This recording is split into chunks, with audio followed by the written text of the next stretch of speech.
Hello everyone, this is பெனசர். இன்றைக்கி நம்ம என்ன பார்க்க போகிறோன்னா, அட்டென்ஷன் சீக்கிங்கை பற்றி தான் பார்க்க போகிறோம். அதாவது ஒரு 5 வயசு குழந்தை தன்னோட தாய்கிட்ட இருந்து ஒரு அட்டென்ஷன் சீக் பண்ண முடியாததால் தூங்காமல் வெயிட் பண்ணிருந்துச்சின்னு சொன்னால் அவங்களால நம்ப முடியுதா? என்னோட பையன் தான். அது ஒரு நாள் நான் மொட்டை மாடியில் நின்று பேசிகிட்டு இருக்கிறப்போ நான் வந்து இருட்டில் நின்று பேசுகிறதா நினச்சி ஒரு எமர்ஜென்சி லைட் கொண்டாந்து வச்சுட்டு அவன் இப்படி அப்படியே ஓடிட்டு இருந்தான். அவனை நான் திட்டி போய் தூங்குடா அப்படின்னு நான் சொல்லிட்டேன். அதுக்கப்புறம் நான் வர வரைக்கும் அவன் வெயிட் பண்ணிட்டு இருந்தான். ஏன்டா தூங்காமல் இருக்கு அப்படின்னு கேட்டால், இல்லைம்மா அந்த பிளேஸ் டார்க்காக இருந்தது, அங்கே லைட் இருந்தால் நீங்கள் கொஞ்சம் பயப்படாமல் இருப்பீங்கன்னு சொல்லிட்டு தான்மா நான் லைட் வச்சேன், ஆனால் நீங்கள் என்னை வந்து திட்டி அமுச்சிட்டிங்கம்மா அப்படின்னு சொல்லிட்டு ரொம்ப கஷ்டத்தோட மழலை மொழியில் சொன்னான்.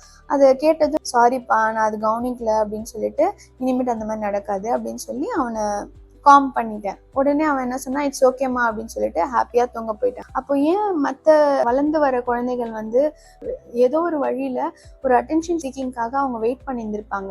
அப்போது அந்த பேரண்ட்ஸ் வந்து அது காது கொடுத்து கேட்காதால தான் அவங்க வந்து ஒரு டிஸ்ட்ராக்ஷனை நோக்கி போகிறாங்க, ஒரு டிப்ரெஷனுக்கு உள்ளாகுறாங்க. அதை நம்ம எப்படி சரி பண்ண முடியும்? அதுக்கு ஒரு 3 ரூல் இருக்குங்க. அதுக்கு முன்னாடி ஒரு சின்ன உதாரணம் ஒன்று பார்க்கலாம். அதாவது ஆமையோட உடம்பு பார்த்திங்கன்னா ரொம்ப கடினமாக இருக்கும். அதோட உடம்பு வந்து பார்த்திங்கன்னா ஒரு ஷெல் மாதிரி ப்ரொடெக்ட் பண்ணும்.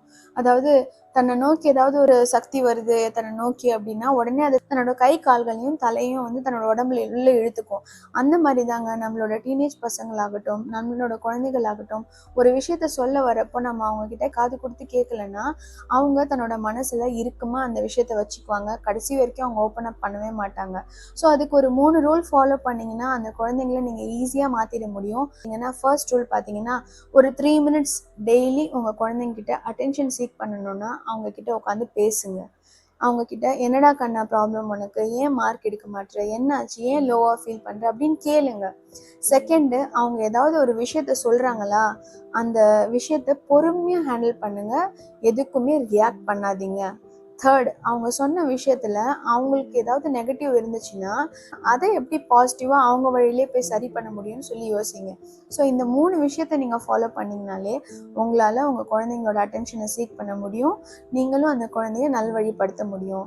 ஸோ இந்த வீடியோ உங்களுக்கு பிடிச்சிருந்தா லைக் பண்ணுங்கள், ஷேர் பண்ணுங்கள், subscribe to my channel and Instagram page follow பண்ணாதவங்க ஃபாலோ பண்ணிக்கோங்க. தேங்க்யூ.